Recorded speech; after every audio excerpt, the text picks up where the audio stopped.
Day 1, May 6, 2019, Tacoma, Washington.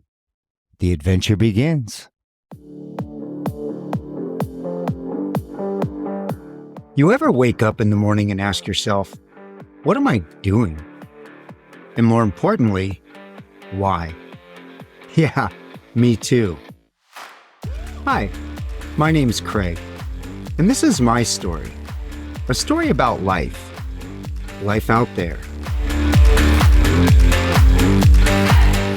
For visuals while listening, search Life Out There on your favorite social media platform or use the links in the podcast description.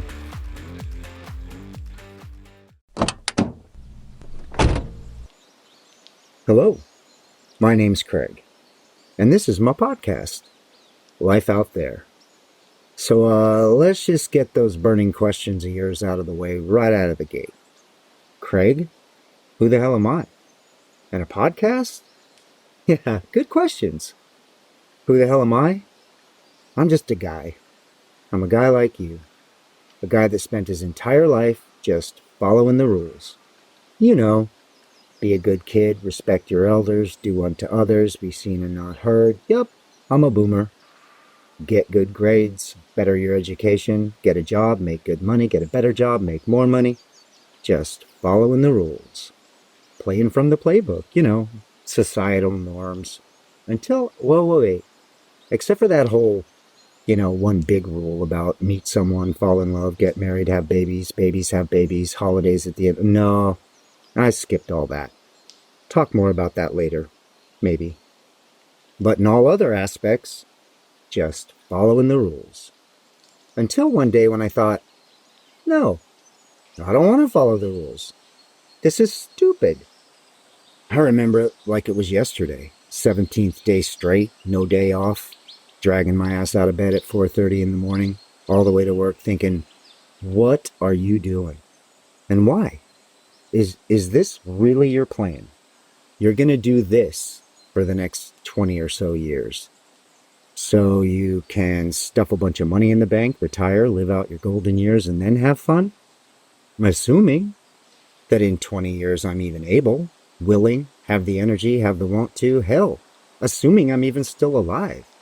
Then I'm going to go have fun? Nah, I'm going to go have fun now.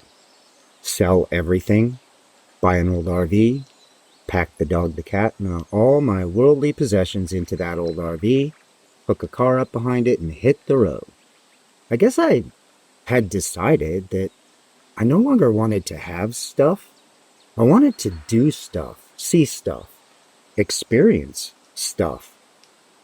And this is that story. It's basically me reading from my journal in a blog. As I record this first episode, I'm 1,692 days in. Yup. Coming on 5 years into this adventure, I've seen 34 states, some 148 blog entries, countless random thoughts, and clocked over 33,000 miles on this old RV. And yet, I feel like I'm just getting started. And why a podcast? Probably just me thinking ahead, maybe even being a little bit lazy. See, I was recently introduced to podcasts by some friends at work. I knew about podcasts. I knew they existed. I just hadn't paid any attention to them. Certainly hadn't listened to any. But as I listened to these recommendations and started discovering podcasts on my own, I also began to think, well, wait a minute.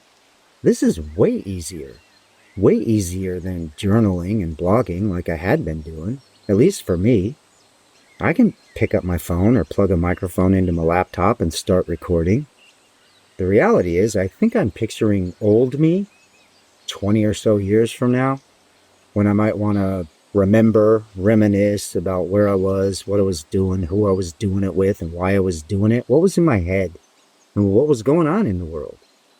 Way easier to just open this thing up and let me tell me about where I was and what I was doing, who I was doing it with, why I was doing it, what was in my head, and what was going on in the world. Certainly easier than old me grunting up out of a recliner to find the damn pair of glasses or magnifying glass that I had lost again, and then try to read some blog post I wrote 20 years ago. And there you have it. Craig has a podcast. Ta-da! Oh, and one other thing. I did mention, right, that there's a dog and a cat in here with me. Interruptions and strange noises? They're not just likely. They're probable. Damn little chatterbox Billy, that's the cat, has impeccable timing when deciding it's time for him to be the center of the universe. So there's that. And with all that said, I guess I should probably just start at the beginning, where this whole adventure started. Tacoma, Washington. I almost can't believe I've done it. Handed the keys to the house over to the new owner, introduced him to all the neighbors, sitting in the driveway thinking about what direction to go. But preparing to leave this place, it's kind of hard not to reflect back over the fact that I've spent the last 23 years of my life here. And I should put that in perspective. For many, maybe even most, spending half of your life in the same place is not a big deal. Maybe even normal. I don't know. But for me, not so normal. A little while back, I was having a conversation with a buddy of mine. We were talking about how much we both had moved around in life. And we decided we'd make a list of all the places that we had lived from birth to present. My buddy had grown up a Navy brat, so his family moved around a lot. A couple minutes later, he'd written down 12 places. Wow, and pretty impressive too, considering 4 different countries and 5 states were involved. Me, I was still writing. And a couple minutes after that, I counted 22 different places. Thinking, dang, I moved around a lot. And I was also thinking, wow, for a guy like me to spend 23 years in the same place, that's got to be a pretty special place. And you know what? It is. So let's just start with the Puget Sound in general. An incredibly beautiful geologic wonder that was formed, depending on where you read, some 10 to maybe even 50 million years ago. The result of land masses or plates shifting and crunching into one another combined with prehistoric glacial activity cutting deep into the North American continent, where what is now Washington State. The result is a saltwater inlet that spans over 1,000 square miles of water surface, over 1,300 miles of coastline, and has a span of 100 miles from Deception Pass in the north to Olympia, the state capital, at the south end. And it's stunning. The area was first discovered by the British in the late 1700s and named for a British naval officer. The Brits, as they did back in the day, claimed it as their own. It would remain a British territory until the mid-1800s, when the Oregon Treaty was signed, making it a territory of the United States. A few decades later, Washington was granted statehood, and here we are. We now know that some 5,000 years before the British got here, the area had been inhabited by multiple Native American tribes. And as beautiful as it is to view from any of the coastline, one of my favorite adventures will always be hopping on the boat for a day, a weekend, or even a week for a trip to the San Juans and back. It just doesn't get much better, for me anyway, than a day on the Puget Sound. Oh, and fun fact, the Puget Sound is the second largest estuary in the U.S., second only to the Chesapeake Bay on the East Coast. So my adventure in Washington began in 1996 when I transferred to the area with a job. Bought a little place in an area called Lake Bay, Washington. Lake Bay is this sleepy little rural community on the southern end of the Key Peninsula, 17 miles or so southwest-ish of Gig Harbor. On a map, it's just 2 miles across the water from the Key Peninsula to Olympia. If you want to get to Olympia and you don't have a boat, then you got to get in the car and drive for about an hour around the water. I had no idea the adventure this place would offer, not to mention the lifelong friends I'd make here.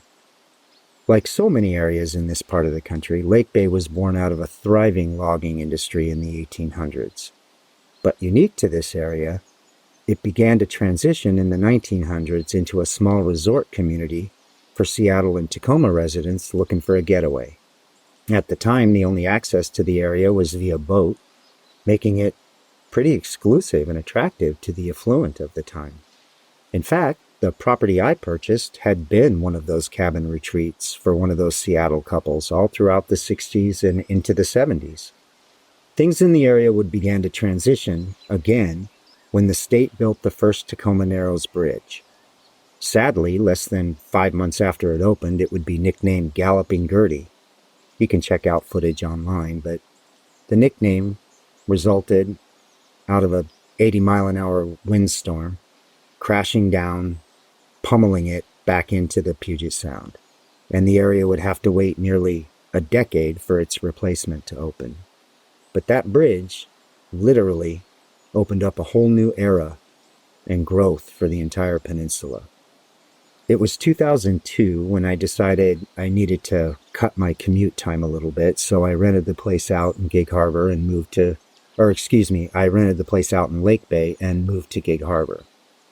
Not unlike Lake Bay, Gig Harbor came with a pretty rich history of its own. The harbor itself was discovered in the mid-1800s by the Wilkes expedition. The expedition was looking for shelter during a storm when they came across the well-hidden entrance to the harbor.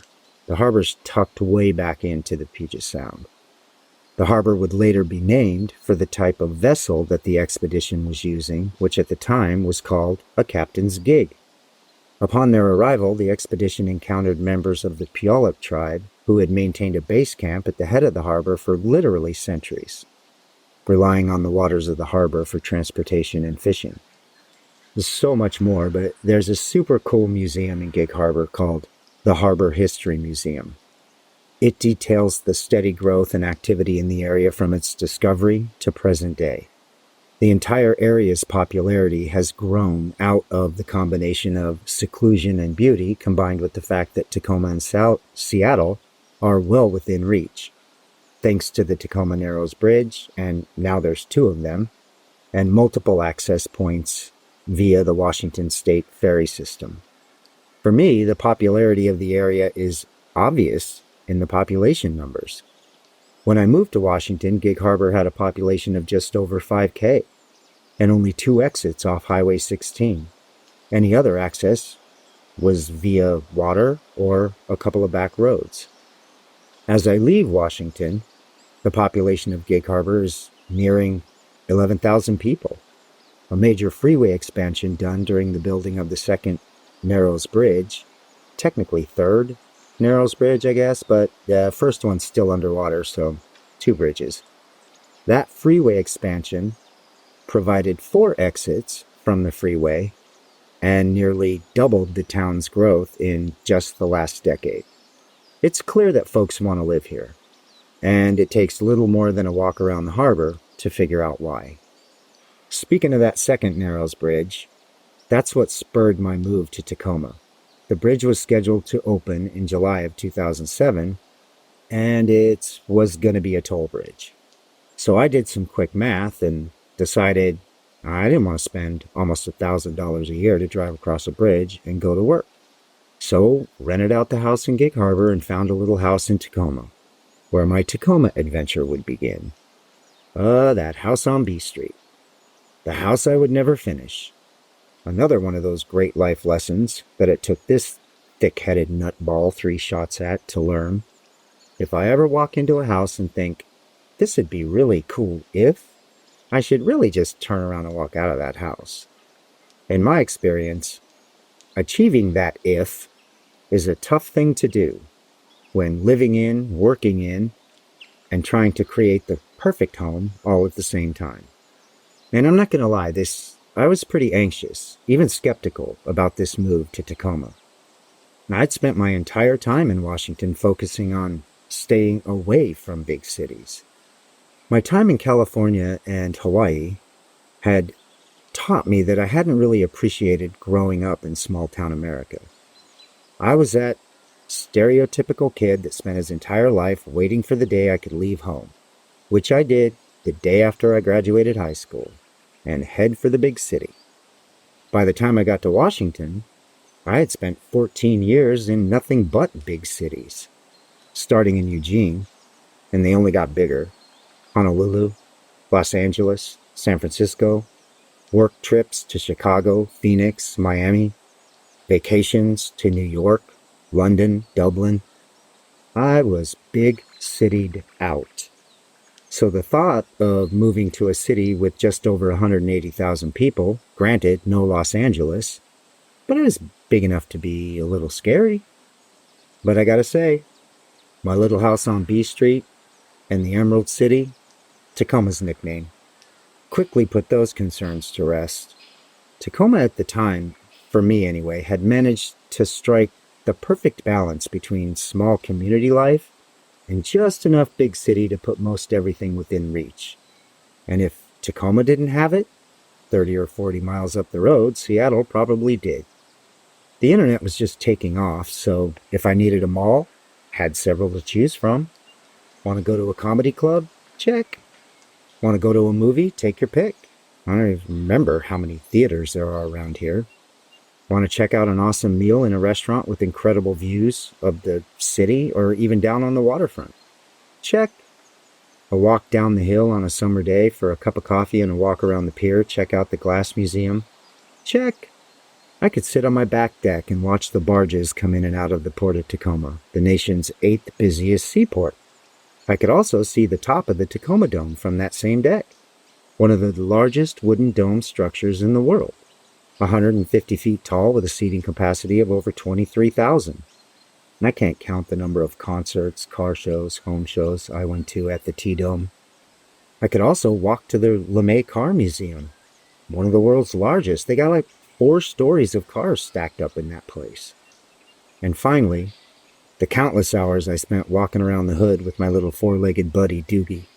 We explored at nearly every nook and cranny of our little piece of Tacoma. It was literally all there, and more. I lived in that house on B Street for almost 14 years, and I know there's still a ton I haven't seen. All this in a town that sprung up in the 1870s as a major player in the logging industry, as well as the development of the Northern Pacific Railroad.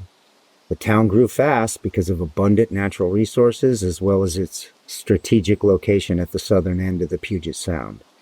But I think my affinity for Tacoma began almost subliminally during a tour in Seattle called the Underground City Tour.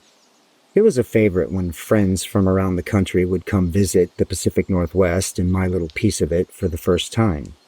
The tour's fun and it does a great job of telling the story of Seattle and even Tacoma. For many years, there was a fierce rivalry between Tacoma and Seattle. Who was going to win out in the contest to gain the growing shipping traffic in the area? The shipping lanes between Alaska and California were growing exponentially, and the area was becoming a popular stop-off spot. The fact is, Tacoma at times almost won out and became Seattle. Not in name, but in economic dominance. Until a colorful turn of events. A group of, I'd call them creative thinkers in Seattle, decided that through aggressive taxation policies around a thriving new trade in the area, they would call that trade seamstresses. I guess all those sailors cruising through Elliott Bay had a great deal of sewing they needed done during their brief stop. And this sudden burst in taxation revenue, in the end, helped push Seattle over the hump. And the rest is history. But what I took from this story was that Tacoma was like this scrappy little brother. You know, big bro constantly elbowing him, slugging him in the arm, smacking him up alongside the head, kicking him when he's down, all when mom's not looking. But little bro, he never gave up. He was a determined little go-getter. And fast forward some 100 years or so, you have the place I got to experience. So, from late night walks with Doogie, to countless fun-filled boating days on the Sound, ski trips to Crystal Mountain, Baker Pass, Whistler, throw in a zipline tour while you're there for even more fun, all the way to another one of my favorites, a hot bowl of pho on a cold winter day at Pho Thai 38. Tacoma. Tacoma will always be home. Tacoma will always be me. So here I am, sitting in an RV, Billy tucked into his spot below the driver's seat, Doogie planted firmly on the co-pilot seat. I can't help but feel excited about what adventure is ahead. but I'm leaving a lot. And I'd be lying if I didn't admit to a tug at the heartstrings as we backed out of that driveway on B Street for the last time. But somehow I knew that there was just so much more in front of us. Who knows what the road holds? But one thing's for sure, we're ready for it. We're ready for life out there.